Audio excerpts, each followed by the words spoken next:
Welcome to the NWO Sports Podcast. Here's your host, Logan Bailey. Welcome to the NWO Sports Podcast Football Edition, brought to you by primary sponsor 3Chord. I'm your host, Logan Bailey, and joined again today by Keith Brown, AJ Fairchild, and Tony Fairchild. And you may notice if you're watching the video today, we're in a little bit different location. So huge shout out to AJ and Fairchild Family Chiropractic for allowing us to come over and use his facility because unfortunately the power was out at the body shop. So we had to kind of go into an emergency plan B, and AJ came up huge. So I really appreciate that, AJ. Yeah, not a problem. So awesome. Thank you, AJ. Well, anyways, it's week 4, guys. And what are you guys' thoughts going into this week? I was starting conference play. I mean, that's always it's exciting to start conference play, and it's going to be neat to see how things shake out as everybody goes together. But just looking at the schedule, there's some big games in the schedule already this week, and that top one is a doozy. Yeah, yes, definitely. AJ, Keith, I just can't believe it's week 4. We say this every week, but man, we're on week 4. We're already starting conference play. Temperature's going to start cooling off this week here towards the end of the week, so it's going to start feeling like fall football here. Yeah, what were we saying? I think they were calling for like 70 degrees come Friday, so that's perfect football weather. I mean, you can't ask for much better weather than that, so that's awesome for the kids to be playing in. So, well, let's go ahead. Let's look at how we did for last week's picks. And we'll start it off. Last week, AJ came in 6th with a record of 10-11. We all, and this is just to throw it out there, we all did terrible last week. Probably one of the worst weeks we've done since we've been doing this. 4th was a tie between Logan and Keith at 11 and 10. 2nd was a tie between Bryce and Matthew at 12 and 9. And 1st was Tony, as he finished 13 and 8, and he actually took the lead for the year at 41 and 17. So, Tony, I'll give you your 1 minute of fame. What's your strategy been so far? Just close my eyes and pick, honestly. I just got lucky on a couple of those picks. The teams came through. Delta and Evergreen were big. Really, Crestview was kind of those. We split on that one, but those two kind of came through for me. Yeah, I feel like this whole year there's been just maybe 1 or 2 games that you've gone opposite of everyone else, and it's really paid big dividends for you. So, congratulations to Tony, and it's still a close battle out there. It'll end soon. Don't worry. All right, let's look at we'll move on to the next section here. Looking at week 3 game recap. So we're going to hit it hard, and we got a lot of games to cover, a lot of good games, and a lot of upsets this last week. So we'll kind of run through them. So let's start with the NWO Sports game of the week last week, and that was Archbold at Tenora. And Archbold ended up coming up big with that one with a win, 48-7. Just a couple points, to make. It was very classy by Archbold's football program with all the coaches wearing shirts to support Coach Becker's wife and the Tenora community. It was just awesome to see the support, and when tough situations happen, to see the communities and even the football programs in the area come together and really support each other. So that meant a lot. Same with the Archbold student section. They had a Becker Strong banner as well. So it's just awesome to know that at the end of the day, Northwest Ohio is just one big family that really likes to support everyone. So just wanted to mention that. But looking at the game, Archbold jumped out to a 28-0 lead in the first quarter. And actually, we did that broadcast. I had to look over to Keith, and I didn't realize Tenora didn't have a first down until halfway into the second quarter. And it was just utter dominance by Archbold Blue Streaks the entire game. You look at some of the other stats. Archbold had 297 total yards. Tenora had 198 total yards. There was 1 turnover in the game by Tenora, which was a pick 6 by Stephen Diller of Archbold. And overall, very impressed with Archbold's senior leadership and their seniors. They're very well-rounded and absolutely smothered Tenora. That's what I said during the broadcast. If there's one term to kind of describe how that game went, and it was smothered. Archbold controlled the line of scrimmage, offensive, defensively, and there's just nowhere to go. So looking at some top players and players of note from Archbold, running back Lucas Dominic had 11 carries for 95 rushing yards, 1 rushing touchdown. Running back Jack Hurst had 3 carries, 46 rushing yards, 1 rushing touchdown, and 80. He also had an 80-yard kick return for a touchdown. Quarterback Cade Brenner, he was surgical, 7 of 8 passing attempts and completions, 116 passing yards, 2 passing touchdowns, 1 rushing touchdown, 3 carries for 12 rushing yards. And, like I said earlier, Archbold offensive and defensive line deserves huge shout-outs for that game. Looking at Tenora, quarterback Dominic Graziani was 4 of 9, 24 passing yards. He did have 1 interception, which was that pick 6, but he had 9 carries for 60 rushing yards. Looking at backup quarterback Owen Farrell, he came in, when things kind of got out of hand. But he went 3 of 7, 45 passing yards, and he did have a passing touchdown to wide receiver Dylan Shively, and that reception was for 22 receiving yards. So, guys, we were all there. What were your thoughts on this Archbold at Tenora game? Go ahead, Keith. I'll let you start.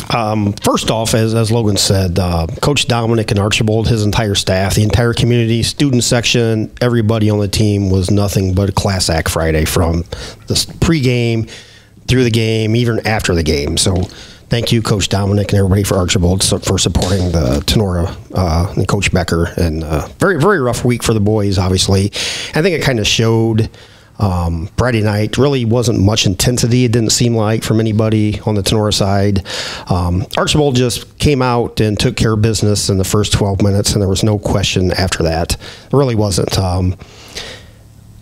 Anybody that's in the shoes of the kids and the coaching staff, obviously, like we said, it was a rough week. We don't know what was going through their minds, but at times not that they were disinterested, it's just they had other things on their mind, I believe, throughout the week, and I think it carried over into the game, which is completely understandable. So if you'd play this game in a couple weeks, would it have the same result? Possibly, but I think the boys would probably be a little more engaged with this. With that said, Archibald, wow, from top to bottom, offense, defense, special teams, they're going to be tough to beat. They really are. So well, a bright spot was, though, Owen Farrell did come in the second half and had a little bit of splash to him. Looking forward to seeing him in the years to come. So, top to bottom, Archibald was a first class Friday night.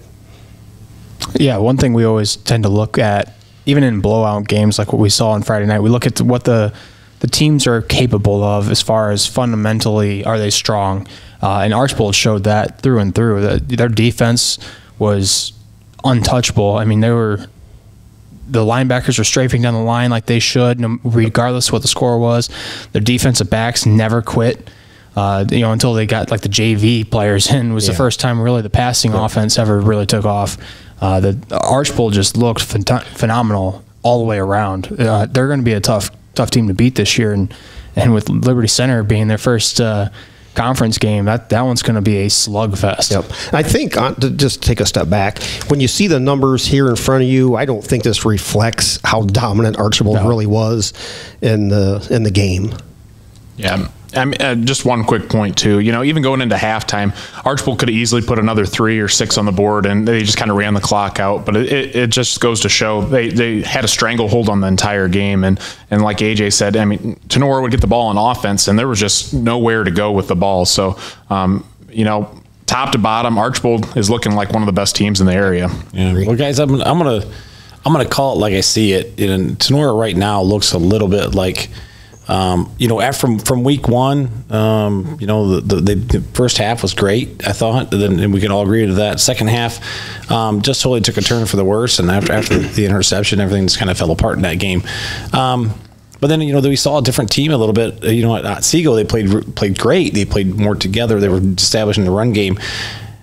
Then we came back out against Archibald, and again, it kind of looked like, I don't know, like everybody was kind of off on their own, doing their own thing, and it just I don't know, they just didn't look together as a group. And it could have been the emotions that were going on, everything surrounding the event. But I watched Tenora, and we talked about Grady Gusweiler got down there and got in a little chipping match with the punter, and come to find out those guys are best friends. I didn't know that, but they were best friends. And that's class. You don't want to get into that kind of stuff in that game. You want to keep everything under the control. But just Tenora, they seem a little off yet. Like they're not quite meshed. I feel like they don't have an identity. Looking at offensively, it's like they get some plays going on the run game, and then they try to pass the ball, but they can't get that established, and then it's like they revert to running Graziani to try to make up some yardage. Right. But we saw that they were running Graziani in the first half, which was working for him. They come out in the second half and they run him 3 consecutive plays, and he gets planted on that option that they ran to the right side of the field, and that's not necessarily what you want either. You don't want your quarterback taking big shots like that too. So I think they just really have to try to find where are we as an offensive side of the ball? Are we going to pass the ball? Are we going to be a ground and pound team? I think that will also help out the defense because, when you only get one first down through two or basically 1.5 quarters, that's tough on your defense, and especially with field position, that makes that defense have to play that much harder. Yeah, I just, to me, they need to learn. To come together a little bit more. I think that, with a couple of, they still had the 3 starters out, so that could be affecting the whole thing. But we just looked very like out of sorts, way different than we'd looked against Otsego. And, when it seemed like when Graziano was running the ball really well, it was more on scrambles than it was on designed calls. Sure. He's, like Keith mentioned a couple weeks ago, kind of Johnny Manziel-ish back there running around, and all of a sudden next thing you know, he's running for 30 yards. But, I just think Sonora's going to have to establish something, like you said, Logan, offensively. Those kids are going to have to come together a little bit more and play more of a team. And if they can develop that, I think you're going to see good things going down the stretch here. Now, one thing going into this next week here with Sonora coming against Fairview, that's going to be a dangerous game. Everybody kind of has been writing Fairview off a little bit coming into the conference play here, but they've been kind of proving themselves a little bit here that they're not a team to overlook. They went toe-to-toe with Bryan and almost came out on top of that one, the high-scoring game. So Fairview's offense is firing on all cylinders. I'm not sure where their defense has fallen yet, but we'll see this weekend. All right, let's move on to the next game here. Looking at Columbus Grove at Patrick Henry, and Patrick Henry won this one, and this was a big win for them, winning the game 40-28. Looking at some key points, Nash Meyer broke the career passing yards record at Patrick Henry of 6,163 passing yards. So congratulations to Nash. That's an awesome accomplishment. Yep. I even reached out to him and just told him, congratulations. And it's like each game he continues to get better and better during his senior year. So that's awesome to see. Looking at Patrick Henry, had 488 yards of total offense to Columbus Grove's 253 yards. It was a clean game. There was only one turnover in the entire game, and that was coming from an interception from PH. Minimal penalties as well. Both teams only had 5 apiece. So looking at some top players and players of note, Patrick Henry, quarterback Nash Meyer, was 16 of 19, good for 84%, 373 passing yards, 3 passing touchdowns, 1 interception, and he had 1 rushing touchdown. Running back Houston Miranda, 21 carries, 128 rushing yards, 2 rushing touchdowns. He continues to be solid for the Patriots. Wide receiver Lincoln Krieger had 6 receptions, 117 receiving yards, 1 receiving touchdown. Wide receiver Landon Johnson, 6 receptions, 131 receiving yards, 1 receiving touchdown. And defensive lineman Grant Smith, this kid's only just a sophomore, 7 sacks and 11 tackles in the game. So pretty phenomenal from him. Looking at Columbus Grove, quarterback Landon Best was 13 of 18, good for 72%, 142 passing yards, 2 passing touchdowns. He also had 15 carries for 29 rushing yards, so pretty solid performance from him. Wide receiver Zach Reynolds, 6 receptions, 45 receiving yards, 1 receiving touchdown. And running back Trenton Barraza, he only had 5 carries for 6 rushing yards, 2 receptions, 73 receiving yards, and 1 receiving touchdown. I think that's a huge point, too, looking at that, and I even had that highlighted. It looks like PH shut down Columbus Grove's running attack, which we know Trenton Barraza, coming into this year, he's one of the best running backs in the area. So, guys, what are your thoughts on this game here? I tell you what, just Patrick Henry just looks good, and after talking to Coach I, we talked about he was wanting to go back and put that tight end back in, and I tell you what, that's a pretty balanced attack right there, in my opinion, and they're kind of firing on all cylinders right now. Yeah, I was just taking a look at Nash Meyer's yards per throw, and he's averaging like 23 yards per completion in this game. That's awesome to see that. With it being so split, when you are able to complete that many passes for that many yards, your run game's going to open up. And obviously it did here. They're 21 carries and touchdown after touchdown here. So, Nash Meyer being able to throw really helps out. Keith? Yeah, for me, kind of dating myself back here a little bit, but watching Coach Heber back in the day, in the 90s, with his athleticism and basically every sport that he played, if you would have told me that somebody was going to, mind you, back then, this was the era that didn't really throw the ball. You probably threw the ball 15, 20 times a game, if that. And Coach Heber amassed 6,100 yards passing, or 6,000, I believe, and then you would have told me somebody would have come along and broke his record, would have called you nuts. Right. But congratulations to Nash. I mean, I think we actually asked Coach I during the coaches show if you compare the two, and he was brutally honest, and he says Nash is just right there with him. So, but yeah, congratulations to Nash. And probably the biggest thing here, as AJ said, you see Houston Miranda, 21 carries, 128 yards. If Coach I gets that every single game, he'll be smiling ear to ear. Yeah, and I think you guys hit it on the money. That running attack is very complementary to that passing game, and they're hitting it full stride. Last year, Patrick Henry didn't really have that running attack, and that's something Coach I really wanted to get back to. Like you guys said, he's putting a tight end back on the ball, and if you can go out and you can rush for 100, 200 yards a game to complement that West Coast passing offense. Patrick Henry's going to put themselves in a position to make a deep playoff run come, November, December. All right, let's look at the next game here. Defiance at St. Mary's. Defiance ended up winning this game, and they won 30-15. Defiance is actually 3-0 for the first time in 15 years. So excellent job by the Bulldogs. Defiance showcased their passing game with 171 passing yards. But one thing of note was running back Brogan Castillo got hurt during the game just before halftime and did not return. And if you guys have been following Defiance, you guys know how big the running attack is for the Bulldogs. Senior running back Abel Rubio was the running back that took over. And you look at a couple other points. Defiance scored touchdowns on quite a few screen passes that were huge. They had a 56-yarder for Anthony Wilder and a 34-yarder from Jordan Wright. And St. Mary's is now 0-3 on the year, typically a football powerhouse, so kind of crazy to see how things are shifting a little bit in the WBO. Looking at some players of note from Defiance, quarterback Brez Zipfel. Excellent performance from him. He really stepped up when things needed to kind of be taken under control. It was 11 of 16 for 68%, 171 passing yards, 3 passing touchdowns. He had 4 carries for 37 rushing yards and 1 rushing touchdown. He accounted for 4 total touchdowns. Wide receiver Anthony Wilder, 5 receptions, 114 receiving yards, 2 receiving touchdowns. Running back Brogan Castillo still finished the game with 11 carries for 56 rushing yards. And another point, I feel like this kid just keeps coming up for Defiance, and that's safety Garrett Rodenberger. I saw a highlight of him, yes. And once again, he had a huge hit in that game. And I honestly think Garrett is, and I've said it before too, is one of the most physical football players in Northwest Ohio, probably over the last 5 to 10 years. Yeah. This kid loves contact, and he is not afraid to lower the shoulder and really hit someone. So just wanted to make that a point as well. So guys, what are your thoughts on the Defiance at St. Mary's game?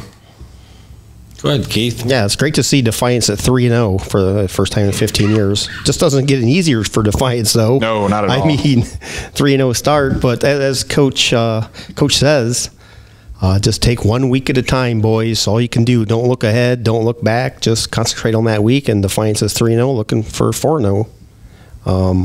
And hopefully we get to see Brogan back healthy. And as Logan said, that hit by Garrett, if you guys haven't seen it, I think it's on Twitter, but wow. Yeah, he just laid the boom again. Yeah, he met the running back right at the hole, and he just lowered his shoulder, and I mean, it was pretty incredible. Wow. Yep. Let's check that out. So, yeah, good luck to Coach Cooper for hopefully he can get 4-0. Yeah, it's going to be a bit of a slugfest going up against Van Wert this week, but they have the shot. This is one of the best Defiance football teams I've ever seen personally. Yep.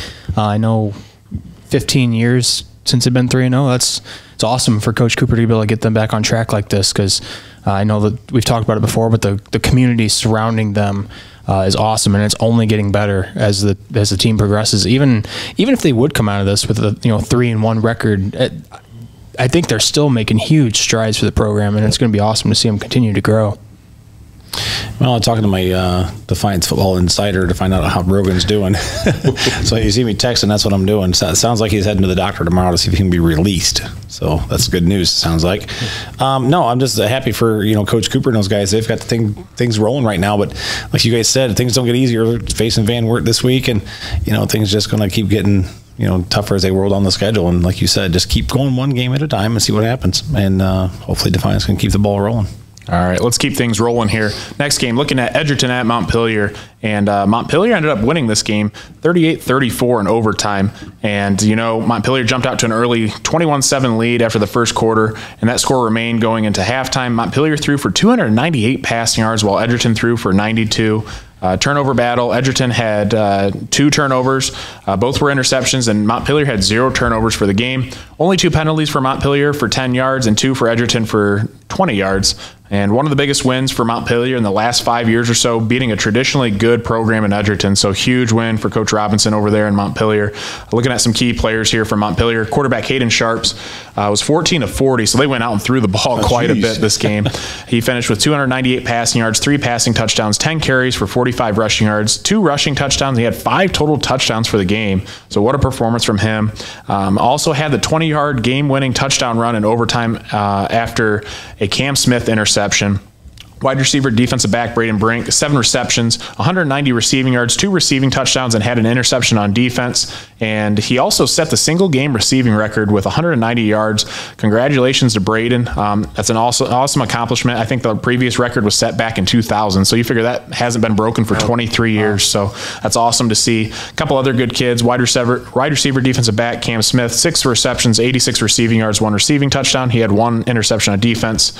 And defensive lineman for Montpelier, Eli Fackler, 9 tackles, 3 tackles for loss. A couple players of note for Edgerton. Running back, linebacker Owen Roth, 13 carries, 122 rushing yards, 1 rushing touchdown. He also had 6 tackles and 1 sack on defense. Running back, linebacker Joel Walkup, 8 carries, 72 rushing yards, 1 rushing touchdown, 3 receptions. He had 32 receiving yards with 1 receiving touchdown, and he had 7 tackles on defense to lead the team. So, guys, what are your thoughts on the Edgerton at Montpelier game?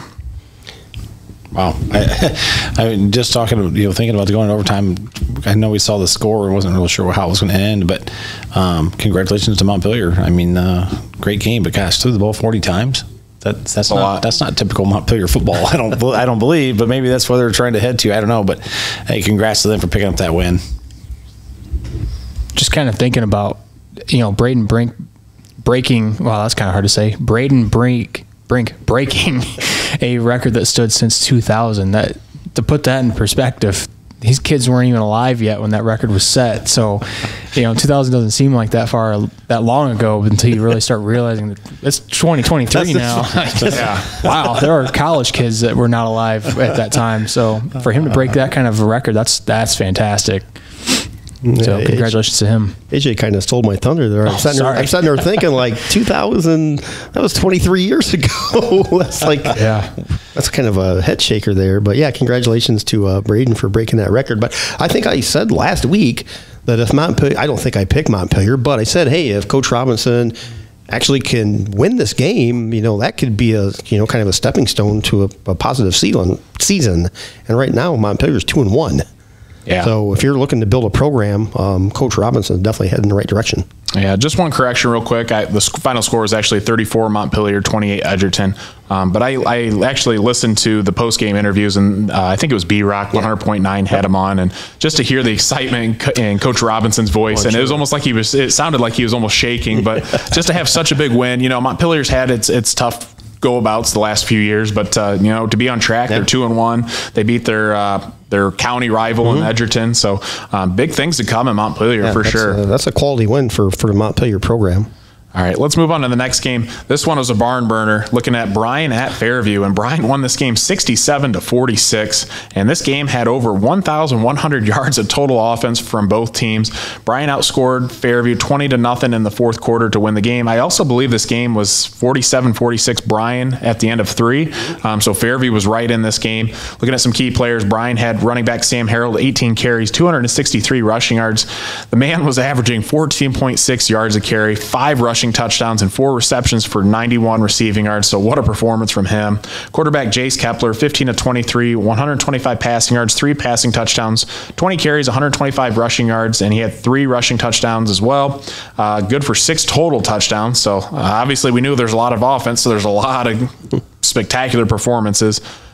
One other player, wide receiver Maddox Langendorfer, 3 receptions, 32 receiving yards, and 1 receiving touchdown. And then looking at Fairview, and I kind of talked to you guys about it earlier. I said, if quarterback William Zedike from Fairview keeps putting up these performances, he may throw his hat in the ring for possible GMC Offensive Player of the Year. Yeah. He finished the game 29-53, 55%, 387 passing yards, 4 passing touchdowns. He had 14 carries for 113 rushing yards and 2 rushing touchdowns. Good for 6 total touchdowns. And his favorite target was wide receiver Gavin Mead, 12 receptions, 186 receiving yards, 1 receiving touchdown, and wide receiver Logan Ollinger had 6 receptions, 97 receiving yards, and 2 receiving touchdowns. So thoughts on this high-scoring game here? About as impressive as the over 1,100 yards is the 113 points that were scored in the game. Yeah, I mean, you add it up. Yes. Holy smokes. But yeah, I mean, it's Coach Rakes is obviously getting something started over there at Fairview. You're seeing that old Fairview kind of mentality that putting up points like this, and it don't always come out on top, but boy, he's got something working for him. And I tell you what, that would have been a fun one to watch. I know we were kind of keeping an eye on it. Keith pulled it up on his phone like right after our game was over, and like, what's going on with this, man? And just congratulations to Bryan for just taking off with that in the fourth quarter. Just William Zedek, man, he's showing up to play this year. Throwing the ball 53 times, that's a lot for a high school team. He's just a sophomore too, so yeah, and putting up 387 passing yards on top of all the rushing and everything else he did. He's responsible for 6 total touchdowns. Coach Rakes has quite the quarterback to build upon going forward. Him only being a sophomore, and he's going to be dangerous in the GMC. Like you said, he might be a contender for the Player of the Year for the conference if he keeps playing like this. I think Coach Redhead burned his defensive game plan after the game. Didn't even make it out of the parking lot. Just threw it out the window. We're done with this one. Again, this is, I guess, the even bigger surprise is like you guys said, when we were packing up our stuff, we left the school about 9:30 at Sonora, and this game was in the late third quarter. Right, yeah. So, and congratulations to the stat crews who kept these stats for both games. I think Carrie Samples, who usually does Fairview stats, so good job there, Carrie. But I think got writer's cramp. Sam Harrell, what a job! Wow, Jace Kepler right behind him, and William Zedek just keeps getting better and better each week. So, looking forward to seeing Fairview this week coming up. Yeah, definitely a lot of stats people getting carpal tunnel after this one. So you mentioned Redhead throwing his defensive playbook out the window. I keep going back to the podcast where he said the offensive side is a bunch of communists. Well, good thing those commies worked, because the defensive side wasn't doing so well. So he might have to back off on his talk there a little bit.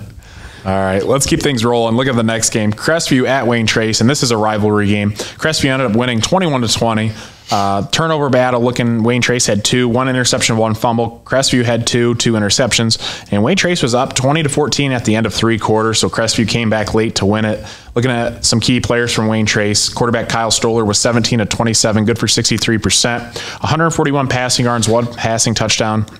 He did have an interception, but he also contributed a rushing touchdown. Running back Tucker Antone, 15 carries, 61 rushing yards, and 1 rushing touchdown.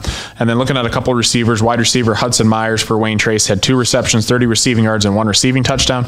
And wide receiver Dylan Hildebrand had 5 receptions for 24 receiving yards. So, this is a close one, and we keep talking about Wayne Trace. They've been showing they can score some points, but the last few weeks they've kind of come up short. So what are your guys' thoughts here on the Crestview Wayne Trace game? I'm going to steal AJ's thunder. Go ahead. 4 turnovers in the game, and I'm sorry, but AJ always brings that up. The Wayne Trace. It seems there's like a bubble around Wayne Trace about turnovers, and obviously both ways. There was 4 total in the game. So, it's Wayne Trace can clean up their side of the ball on the turnovers and win the turnover battle, not tie. It could be positive for them. One thing that we talk about a lot too is special teams, and I don't know for sure. I would have to look and see what happened in this game, but losing by 1 point, 21-20, I'm guessing there was a extra point that was not scored, whether they missed a kick or whether they went for 2 and didn't get it, and that cost them the game. It's so crucial nowadays to have special teams that can get you that 1 point, and because a lot of times that's what's going to make a difference. Right on. Yeah, for me, which I talked about last week, if you're Wayne Trace and Coach Holden going into this game on basically the doorstep of the GMC conference, this is a kind of a game. If you want to be a contender in the GMC, that you have to win. I mean, if you want to prove that you're one of the better teams in the GMC, and it's a non-conference game and your GMC conference starts this Friday, you just kind of have to win a game like that. That's just my opinion, just to kind of springboard you into the GMC season. Really, we're looking at the GMC season coming up. Got 7 conference games, and I wouldn't be surprised one bit if the second place team is 5-2 behind Antwerp. They're just going to beat each other up. Yeah, I don't disagree with that a bit, Keith. I think we kind of talked about that. Maybe you said that in week 1, that preseason, that we're going to potentially see the GMC kind of all beat themselves up for second place, and Antwerp just kind of run away with it because everybody else is going to be knocking each other out. Yep. That's what we kind of talked about too, and we're getting to some other teams here, but just seeing some consistency about some other teams in the GMC. One week they may beat this tough opponent, the next week they kind of lay an egg against another opponent that's kind of looked at as inferior. So I think the GMC really, I know obviously Antwerp's at the top, but the middle of the pack and the other teams kind of are right there. I mean, I think it's anyone's game at this point. Yep. So GMC is going to get interesting, especially once conference play hits actually this week. So we'll see kind of how things play out. Speaking of GMC, let's move into the next game. Paulding at Delphus Jefferson, and this game was actually played on Saturday, but man, did Paulding come out to play. No, Delphus Jefferson's had some of their struggles, but Paulding came out with 487 yards of total offense. They had no turnovers, and that was from either team this game. Looking at some key players from Paulding. Paulding quarterback Jacob Fife, 14 of 21, good for 67%, 218 passing yards and 3 passing touchdowns. Running back and linebacker Kobe Four, excellent performance from him. 19 carries, 106 rushing yards, 2 rushing touchdowns. He had 2 receptions, 53 receiving yards, and 1 receiving touchdown. He also had 12 tackles and 1 tackle for loss on defense. Wide receiver Blake Roanhouse had 6 receptions, 129 receiving yards, and 2 receiving touchdowns. And again, one of the better linebackers in the GMC, and Jack Woods had 14 tackles and 1 tackle for loss. So, guys, what are your thoughts on this game? And, Paulding's offense coming out to play with 56 points and 487 yards. Well, maybe they like the daylight better. I don't know. Why was this played on Saturday? Officials? No, they share the field down in Delphus. So it's I believe what is it? Jefferson and St. John's. Yep. Right. I don't know if it's St. John's. It might be. I can't think. Jefferson and it's not Spencerville, is it? Or I can't think of the other team that plays there. Okay. Another Delphus team, but anyways, her field. Yeah, okay. it's a kind of like a community field there. Gotcha. So okay, I wasn't sure. I know there's been talk about moving games to Thursdays because of officials, but hey, I mean, good for Paulding. Whatever reason they came out and threw 56 points up on the board. But again, it goes right back to what H was just talking about. These GMC teams just. Again, we kind of got Antwerp kind of sitting up there that everybody's looking at, and everybody else is just kind of. You never know what you're getting from day to day from the other team. So, congrats to Paulding on that big win. Yeah, and just real quick, Tony. You were right. It was actually St. John's, and it's called Champions Field down in Delphus. So, yeah, that's the reason why. So they share that field. So they get teams that play on Friday and then Saturday. So, Keith, AJ. Yeah, just kind of looking. So Delphus played Ayersville last week. And it was 42-26, and Paulding won 56-25. So. Very comparable to where like Ayersville is at right now. So that means Paulding is. Yeah, I know they had a rough week. Was last week or 2 weeks ago now? Yeah. 2 weeks, I think. 2 weeks. But they're right there with some of the middle of the GMC now. So they're starting to build their program up too. Just remember last week when Logan was saying he all in on the Paulding bandwagon. I was on the train. I'm on the train. They may have sparked my interest again. I may have to jump back on this train. Threw everything off. I know. If they allow me, I'll jump back on the Paulding train. So we'll see. Whoop, whoop. I know. I was 110% in on Paulding, and they came out and they totally redeemed themselves this week. So yeah, Paulding is just one of the numerous teams in this area that's like Jekyll and Hyde. You don't know what you're going to get from Friday to Friday. Yeah, I mean, Tenor was the same way. Yeah, I mean, there's a lot of teams in the area. If you look at it, there's a lot of teams that 1 week they come out and they are gung ho and they are 110%. They'll throw up a ton of points. The next week they come out and it's like, who is this team? Right. And that's probably looking at right now, probably 60-70% of the teams in the area. Yeah, demolish Swanton, lose to Spencerville, demolish Delphus. Ayersville's up next week, and 2 teams that are kind of Jekyll and Hyde themselves. So we'll see what happens over there at Ayersville. All right, let's look at the next game here. Evergreen at Rossford. And, I think this one kind of surprised us a little bit too. And, Evergreen's really turning things around this season. Ended up winning the game 32-6. Looking at Evergreen and turnovers, they had 3 turnovers, 1 interception, 2 fumbles. And then you look at Rossford, and I don't know if this is correct, but this is what I had from the stats. They had 7 turnovers, 4 interceptions, 3 fumbles. And, when you have that many turnovers and you're losing the turnover margin, we talk about the turnover margin all the time. You're not going to win many football games with that. So Evergreen finished the game with 322 yards of offense. Rossford finished with 163 yards of offense. And then looking at some key players from Evergreen, quarterback Bryce Bolger was 25 of 38, 66%, 255 passing yards. He had 1 passing touchdown, but he did have 1 interception. Wide receiver Riley Dunbar, big target out there with a 6'5 frame, 7 receptions, 141 receiving yards, 1 receiving touchdown. Ryan Hudick had a 50-yard punt return for a touchdown. And then looking at some other key players, kicker Alex Mossing, he was 2 of 5 on field goals, 2 of 4 on PATs, but he scored a couple crucial field goals for him with a 30-yarder and a 38-yarder. And then Trevor Johnson had an interception return for a 22-yard touchdown. So thoughts on the Evergreen at Rossford game? Just not much to say on that. When you're talking about turnovers, I mean, gee whiz, 7 turnovers. I mean, from Rossford, I was actually just looking, kind of trying to figure out what the average amount of drives per game a team has, and I was going to say 10. 10, yeah, 10. I looked up the NFL's average, and it's about 10.9 drives per game. I'm talking about stats all the time. So if you're turning the ball over 7. You're never going to win a game. That's why I was kind of surprised they had 163 yards of offense. It's like, man, he turned the ball over 7 times. And well, you look too. I mean, that goes to complement, Evergreen's defense as well. I mean, you go out there and get 4 interceptions and 3 fumbles. I mean, Rossford can have a bad performance, but we've seen a couple good, really defensive good stands and games from Evergreen this year. So the Vikings are pretty legit on defense. Any other comments for this game? Yeah, last year we thought Coach Karshner was all in, going to change things around, which I think they got off to a similar start. But I think Coach Bach is doing positive things this year, 2023 for Evergreen. So a big game versus PH this week. So kind of see where Evergreen matches up against the Patriots. Looking at the next game here, we're keeping things rolling. Salina at Van Wert. And, this one I think came as a shocker to us. Salina ended up winning this game 17 to Van Wert's 14. And it just looked like Salina shut down Van Wert's high-powered pass offense. Looking at some stats from Van Wert, quarterback Brylan Parker, 24 carries, 88 rushing yards, 1 passing touchdown. Wide receiver Reese Crew had 1 touchdown reception, and running back Colin Haggerty had 1 rushing touchdown. I just got those from another media source that I kind of saw. I didn't get the stats from the coach this week. So thoughts on the Salina at Van Wert game? Very shocking. I mean, obviously, you look at the stats, and we saw that the other night, and like, what? Wow. Yeah.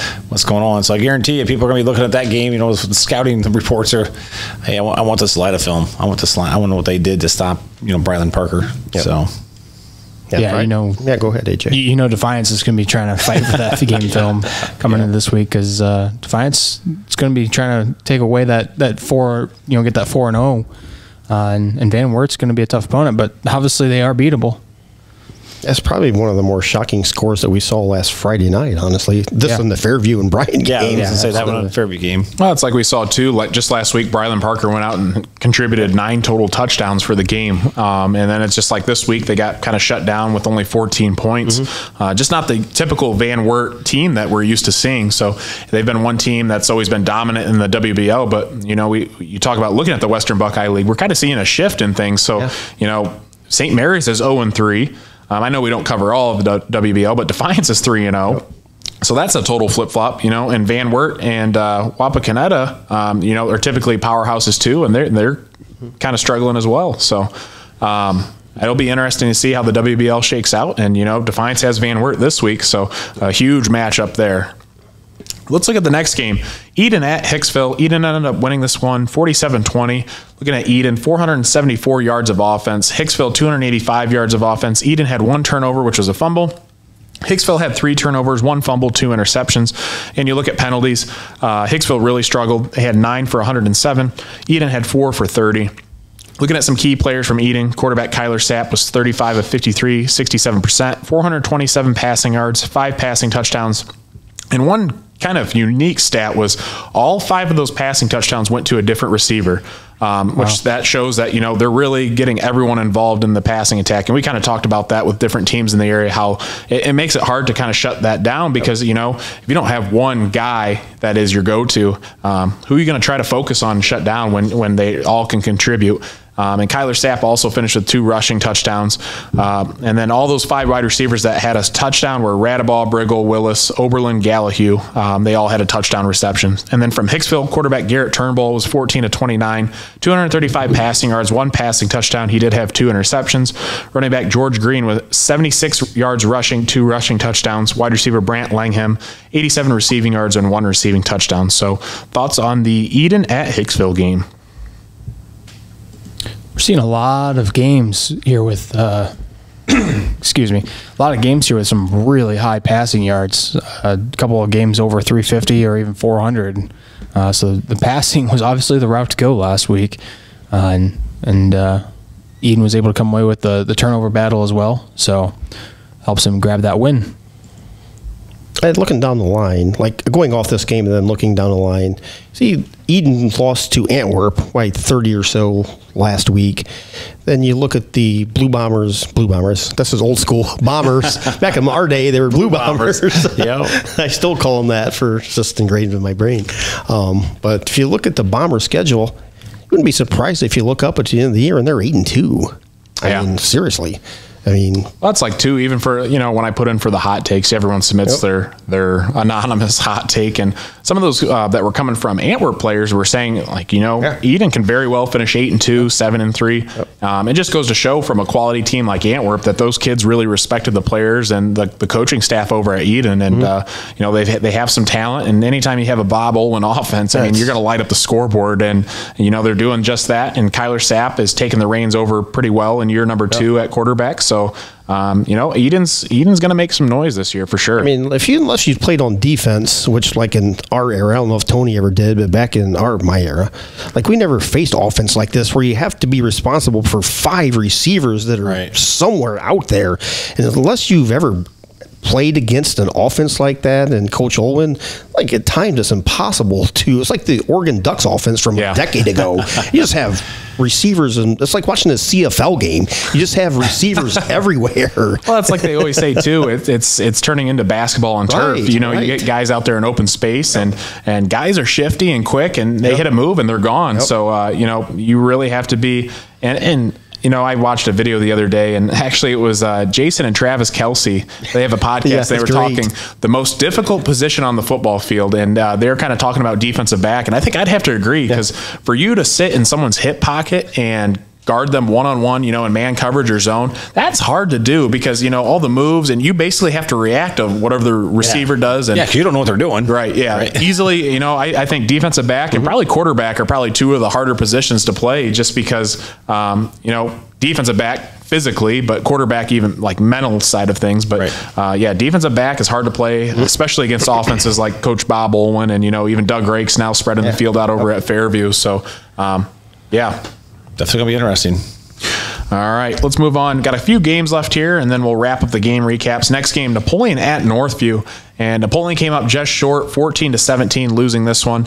Sylvania Northview, kind of interesting stat, did not score an offensive touchdown this game. And you may ask, how did they score points? So Northview scored on an 87-yard kickoff return to open the game and a 65-yard interception return, both by the same Northview player. And I thought I mentioned his name. I know we don't cover him, but Connor Cody, that's pretty impressive. That's quite the way to start off the game. Total offense, Napoleon had 259 yards and Northview had 183. A couple key players from Napoleon. Running back Lawson Seibel had 36 carries, 151 rushing yards, and 1 rushing touchdown. And Espinoza, quarterback, had a 19-yard pass to Dietrich in the second quarter. So thoughts on the Wildcats here in this one? Just to, cover the kickoff return, man. That's tough to give up one on the opening, but, we saw Sonora do that right after they scored the other night. Archibald came right back the very next time that kickoff and ran it back for a touchdown. So that's so disheartening, and it kind of just stabs you right in the heart right away. So, keep working, Napoleon. You're getting there. And looking at this game on paper, this is a game I really thought Napoleon could go in, and they should have won this game if you look at things. So, that's a heartbreaking loss for Napoleon. But like you said, Tony, they got to keep staying in there. And, they've got some winnable games coming up here in the schedule, too, in NLL play. I guess on the bright side for Coach Swery, got 259 yards of total offense. On the negative side, you still lose the game. Right. So, yeah, I was kind of sitting here trying to figure out how they got 17 points. And they had 12, at least 12 off of obviously a field goal, defensive touchdowns. They had a field goal as well in that game. Yep. So. Tough break for Napoleon, but you got to keep your heads up. The season's still, what is this, week 4? So still have quite a few games left in the year. So especially now with 16 teams making the playoffs, geez, you can have a losing record and still make the playoffs, and you can do something out of the season. So just got to keep their heads up. Last couple games here, looking at 8-man football. Holgate at Britton Deerfield, Michigan. Holgate won this one 48-26. Looking at turnovers, Holgate had 0. Britton Deerfield had 4. Penalties, Holgate had 8 for 124. Britton Deerfield had 6 for 40. Key players from Holgate. Again, this kid comes out and he produces every single game. Quarterback, defensive back, Xavier McCord, 13 of 19, 68%, 168 passing yards. He had 1 passing touchdown. He also had 14 carries for 120 rushing yards. He had 3 rushing touchdowns. He had 2 interceptions on defense with 1 return for a touchdown, and he led the team in tackles with 8. And geez, oh Pete, it's like I run out of breath telling his stat line. Xavier McCord show. Yeah, no kidding. And looking at some other key players for the Holgate Tigers, wide receiver, defensive back Isaac Mendoza, 6 receptions, 61 receiving yards, 1 receiving touchdown. He also had an interception on defense. And then wide receiver Dylan Bacher, 4 receptions, 81 receiving yards. So thoughts on the Holgate game here? Just that 8-man, like you said, Xavier McCord, just kind of like you said, it comes out every week and puts it on him. So he's exciting. He would be exciting to watch, and I'd love to go over and try to catch a game sometime. Yeah, he was one of my players to watch. I guess not players to watch, but player of the week candidates from last week. Xavier McCord was one of my players of the week candidates. He was. So he's putting on performances like Colorado's player, Travis Hunter. Yes. I think Travis Hunter for Colorado, what did he play? Almost every single snap on offense and defense, and unbelievable. So Xavier McCord's going out there and he's making some noise on both sides of the ball, and he does it week after week after week. I'm going to steal a phrase Keith always says. He just comes in, he clocks in, he puts in the work, and he clocks out. I mean, this dude goes to work every single game, and he's helping Holgate off to a good start. And they're the reigning Northern 8 champs, so it's their title to defend, and they're off to a really good start this season. Going to have to clean up the penalty, though. I mean, 8 penalties for 124 yards. Wow, that's a lot. Let's look at the last game here. We're looking at Stryker at Morenci, Michigan. Stryker ended up losing this one 42-66. Morenci actually rushed the ball 46 times for 554 rushing yards. They only attempted 1 pass and did not complete. Looking at turnovers, Stryker had 2 with 2 interceptions. Morenci had 3 with 3 fumbles. Looking at penalties, Stryker had 6 for 27 yards. Morenci 9 for 90. Looking at some key players from Stryker, quarterback Jacob Caldwell was 40 of 53, 75%. 279 passing yards, 4 passing touchdowns, but he did have 2 interceptions. Jacob Myers had 6 carries for 90 rushing yards, 1 rushing touchdown. He also had 18 receptions for 118 receiving yards. And wide receiver Gavin LeBeau had 11 receptions, 113 receiving yards, and 3 receiving touchdowns. So thoughts on this Stryker matchup here? To me, when you look at that stat line and you see that they rushed the ball 46 times and only threw the ball once, to me, is insane in 8-man football. Yeah. To me, I mean, I don't know that you play 8-man to run the ball. You know what I mean? Right. That's like crazy. That's a crazy stat in my eyes when you're talking about 8-man. Just nuts. Yeah, on the other side of the ball there, Jacob Caldwell throwing the ball 53 times. Right. So complete opposite types of teams there. Yeah, what I was going to say was kind of eye-opening for me was 40 completions for, I guess he just 279 yards. Not sure what that average per completion is, but come on, stat man, AJ. It seemed like if you have 40 completions, that should be one of those 479-yard passing games. But yeah, great defense apparently by Morenci there on Stryker. All right. Well, that concludes our game recaps here, and we're going to go ahead and take a break to hear from our sponsors. 3Chord is a family-owned and operated business who offers the highest quality embroidery, screen printing, sign and promotional items to customers of Northwest Ohio at competitive prices. Locations in Archbold, Napoleon, and Bowling Green. Check them out at 3chord.com. That's THREECORD.com. BSN Sports is your go-to business for purchasing uniforms, equipment, spiritwear, and anything else your athletic program needs, giving you more time to impact lives on the field. With over 1,200 sales professionals who live, work, and serve in your community, we are always just a short drive or phone call away. Be sure to give your local sales rep and Jim Garris a call for any of your athletic supply needs. For any of your auto body or collision needs, be sure to check out Bat & Stevens Body Shop, voted the #1 body shop in Northwest Ohio by Crescent News readers. Give them a call today at 419-497-3111 to schedule your free estimate. Check out Tenora Rams Live. Live events broadcast on YouTube and post-game results, articles, schedules, and more can all be found on tenorarams.com. Feel free to look up their Twitter, Facebook, and Instagram pages as well. Fairchild Family Chiropractic aims to help families to get better together in the least invasive way possible. Dr. Fairchild focuses on the neck using the Blair technique and Palmer package, adjusting to correct spinal misalignments. Located in Defiance, Ohio, call Dr. Fairchild today at 419-576-5070 to schedule an appointment. We're back on the NWO Sports Podcast, and we're looking at Player of the Week from Week 3. And I tell you what, we probably looked at this for 5 to 10 minutes. Man, a lot of good performances, some career-breaking records. Man, oh man, this is probably the toughest one that we've ever had to decide for Player of the Week. So I'll go ahead. I'll run through the list of some of the nominees that we had, and then the guys will talk about some guys they were looking at, and I'll announce the official Player of the Week for NWO Sports, and we'll kind of go from there. So first one, we're looking at Archbold offensive and defensive lines, Patrick Henry quarterback Nashmeyer, Patrick Henry defensive line Grant Smith, Defiance quarterback Brez Zipfel, Defiance wide receiver Anthony Wilder, Montpelier quarterback Hayden Sharps, Montpelier wide receiver defensive back Braden Brink, Fairview quarterback William Zedike, Bryan running back Sam Harold, Bryan quarterback Jace Kepler, Paulding running back linebacker Kobe Four, Eden quarterback Kyler Sapp, Holgate quarterback defensive back Xavier McCord, striker wide receiver Gavin LeBeau, Fairview quarterback William Zedike, Liberty Center Trenton Cruz running back, and we didn't include Liberty Center this week for the game recaps just because we're trying to cut out some of the blowout wins, but Trenton Cruz finished with 137 rushing yards, 3 rushing touchdowns. Liberty Center defense, they were also a nominee. They held out Siegel to just 83 yards of total offense and 6 first downs the entire game. So I don't know who wants to start it off first. Maybe some player that you were kind of looking at and was kind of in the contention for Player of the Week. For me, I kind of liked Montpelier quarterback Hayden Sharps. Responsible for 5 total touchdowns, had the game-winning 20-yard running touchdown in overtime to take Montpelier to the victory there, and snapping that 5-game losing streak to Edgerton. I just thought that was a pretty good performance. 298 yards, 3 passing touchdowns. He also ran for 2 for a total of 5 touchdowns. So just a great performance. On the other flip side of that, Montpelier's wide receiver Braden Brink, hauling in 7 receptions for a record-breaking 190 receiving yards, and he had an interception on defense too. So he's on both sides of the ball. A record-breaking performance like this, we kind of talked about, could be a team-building thing. It could change their program, being able to come out there and get a win against Edgerton and put up something like this. So, I was really for Braden Brink. I had struggled between 2. I had Jace Kepler, or not Jace, Sam Harold. Sam Harold, over 350 yards of total offense. I mean, jeez.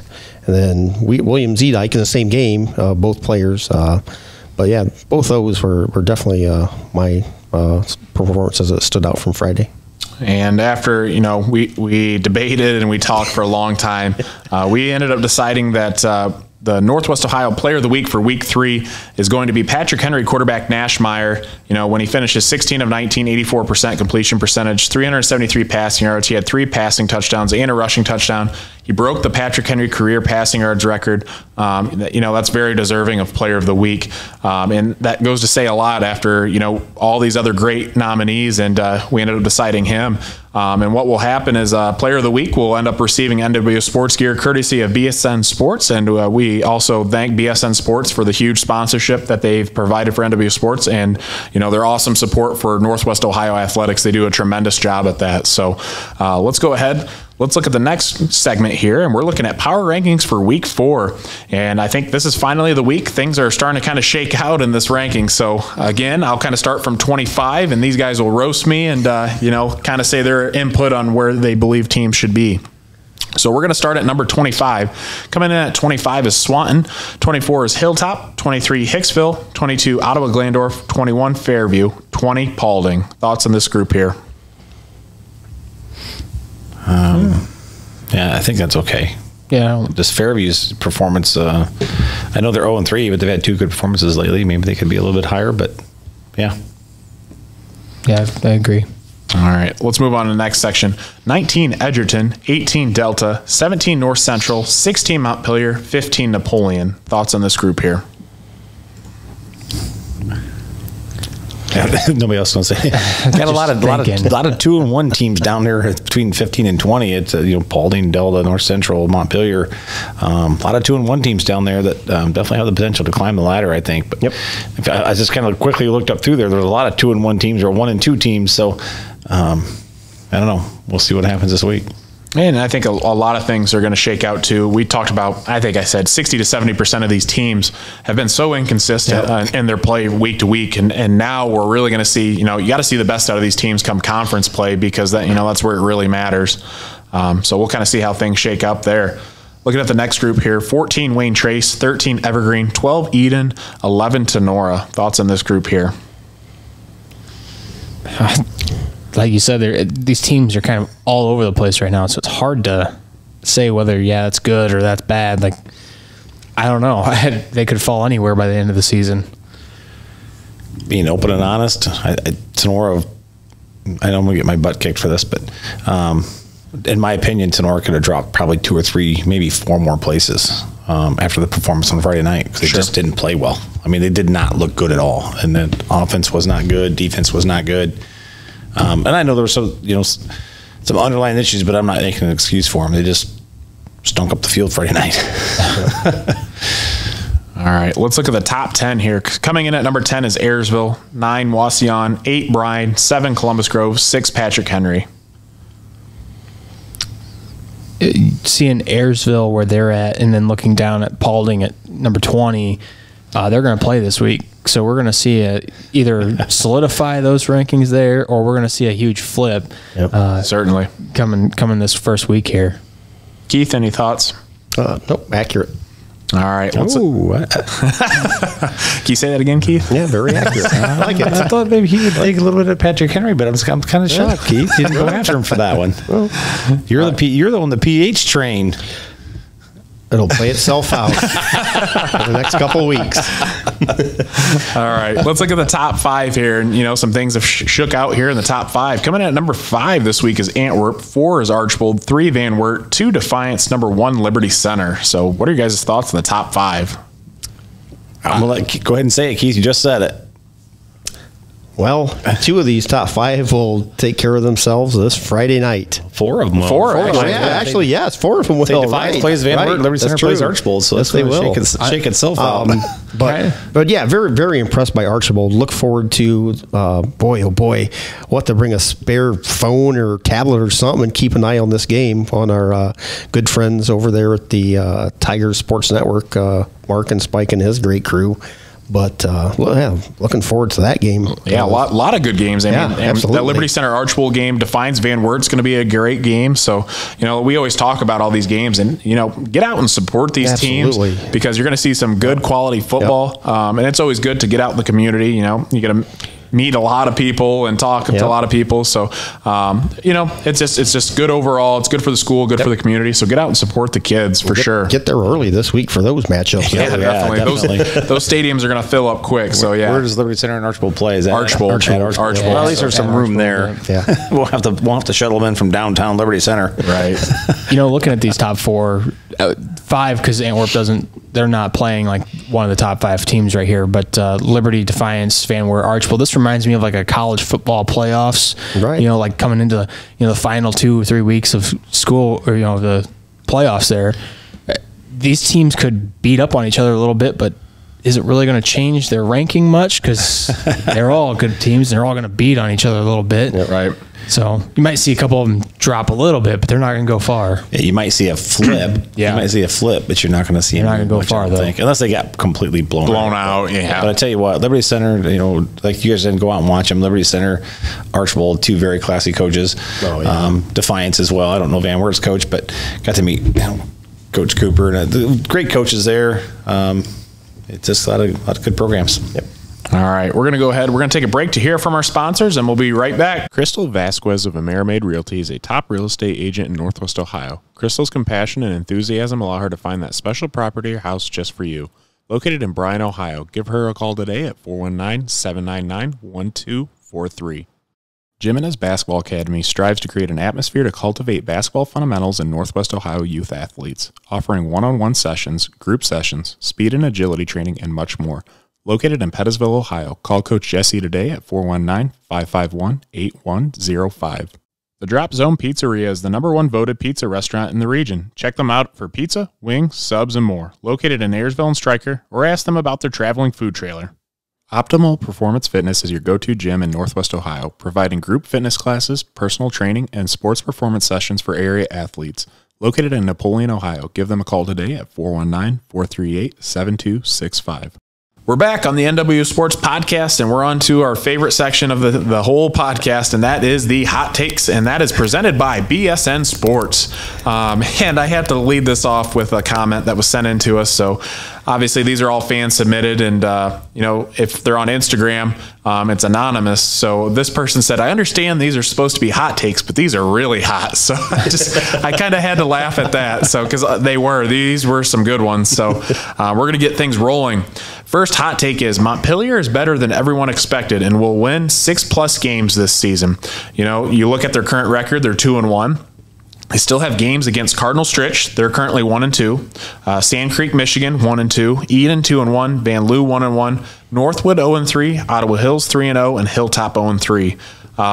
Just myself looking at this, I think Cardinal Stritch, that's a game they can win. Sand Creek, Michigan, that's a game they can win. Eden might be kind of tough. Eden's pretty legit. We kind of talked about them earlier. Van Loo, I'm not sure who they played, but 1-1. I know Van Loo, they didn't even almost have enough kids for a team last year for 11-man. I think they played even in a game with like 9 or 10 guys. You look at Northwood, 0-3. I think Van Loo and Northwood are both winnable games for Montpelier. Ottawa Hills 3-0. If I'm being honest, probably not. Ottawa Hills is a tough program.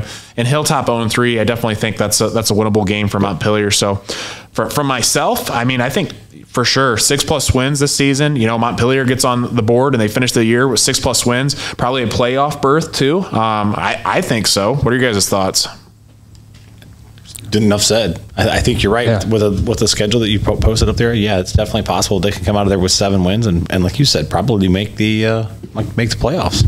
Yeah, if Montpelier gets out with 6+ wins, Coach Robinson will be the happiest guy in Northwest Ohio, which is good for him. Montpelier deserves this. Yeah, it's very possible for them to come out with 6+ games, like you said. Maybe even 7. 7 wins is definitely a feasible thing, and maybe they can pull off an upset. Because, man, have we been seeing a lot of those. Yeah. We talk about teams. There's so many teams in the area that are playing inconsistent. But, say Montpelier gets on a roll, they start stringing together 1, 2, 3 wins. And, that plays a big factor into team seasons. So, you get a lot of excitement, again, from the players and even the community in Montpelier. And you never know. Big things may happen. And maybe Montpelier, instead of winning 6, 7 games, maybe they win 8 games. Yeah. So, I don't know. I think it'll be interesting, but again, Coach Robinson's doing an excellent job over at Montpelier, and it's been one of those processes. We kind of talk with some of these new coaches that take over. It takes some time, and it's nice to see Montpelier starting to get some things finally paying off, and they're actually starting to see some objective things rather than just picturing it in their head. What's the future going to look like? They're actually seeing some results. So absolutely, that's a good hot take. So they just get kind of more controversial as we go through here. So we're going to move on to the next one. Wasion is slept on hardcore. I don't know that I agree with that one. I look and I just think that the play from Wasion is too inconsistent. And I think that's been over the last 2-3 years. You see some really good games from Wasion, and then some games you see it's like, what the heck happened? But they've got a lot of talent offensively, but I feel like they have yet to truly prove themselves. They go out and they score 49 points against Fairview in week 1. That's what we kind of expect them to do. But they go week 2 against Eastwood. In week 3, they put up 14 points. So it's like, what end of the spectrum we're going to see? And Eastwood's a quality opponent, yes. But you get into some of these NWOAL games, you're going to have to put up more than 14 points to win these games. Yep. They're going to be tough battles, and I think they're going to have to really prove themselves here coming up the stretch. They got guys like Trey Parsons, Tyson Rodriguez, definitely a good hook up there. And actually, I saw, speaking of that, how they won that game. I think there was maybe 30 seconds left in the 4th quarter. And what a throw and what a catch by those two. And they ended up winning that game at Eastwood. So pretty impressive from them. So thoughts on the hot take, Wasion is slept on hardcore? For me, well, boy, it's rough. It's Wasion. Just like they're like a roller, like you said, they're like a roller coaster team. But wouldn't be shocked if halfway through the season, Wasion's 4-1. Their schedule looks like it could be going into the PH game. Eastwood was putting up a lot of points. So defensively, obviously, Coach Moore got the defense to come around, limiting Eastwood to just 7 points last week. Yes. So, and I think they're averaging 35 points, I believe, going in. Eastwood was. So, obviously, Wasion's defense stepped up. But I mean, I wouldn't be shocked if Wasion's 4-1 through half of the season. So, yeah, it's very possible. I mean, I agree with you, Keith. Well, as far as being slept on, I'm not so sure. Like I said, Wasion's got a lot to prove yet. So, I think, this will kind of play out as the season goes on. Right. They get into the heart of the NWAL schedule. yeah, their back half of their schedule's kind of loaded there. Yeah. So, Yeah, I'm trying to see. Who do they play this week? Let's see.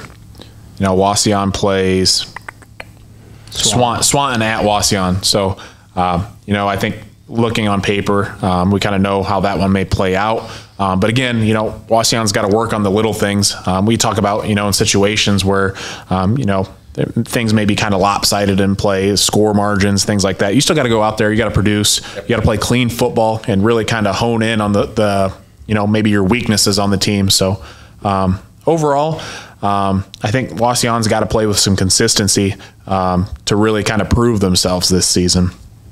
All right. Next one's a true hot take, and someone submitted Ultimus from Antwerp, quarterback, throws for 450 yards left-handed and blindfolded against Hicksville. Come on now. I don't know about that. I think, too, obviously Antwerp is a really good team. They're loaded this season. We've talked about them numerous times. But, man, 450 yards, left-handed blindfolded. I think that's a little bit of a stretch. Hicksville's coming around. Yeah. I didn't think their performance last week was all that bad against Eden. So I definitely not 450. And definitely not left-handed and definitely not blindfolded. But, maybe he goes out there and throws for, 300 right-handed. I think that would be possible. So what are your guys' thoughts on this one? I'm right there with you. 300, I think, is very, very achievable. And it's really going to depend on what Hicksville does, too, because if Hicksville comes out there and puts up a little bit of a fight, obviously Ultimus will stay in there for longer. If he comes out and throws up, 40 points in the first half, he may not be in there very long.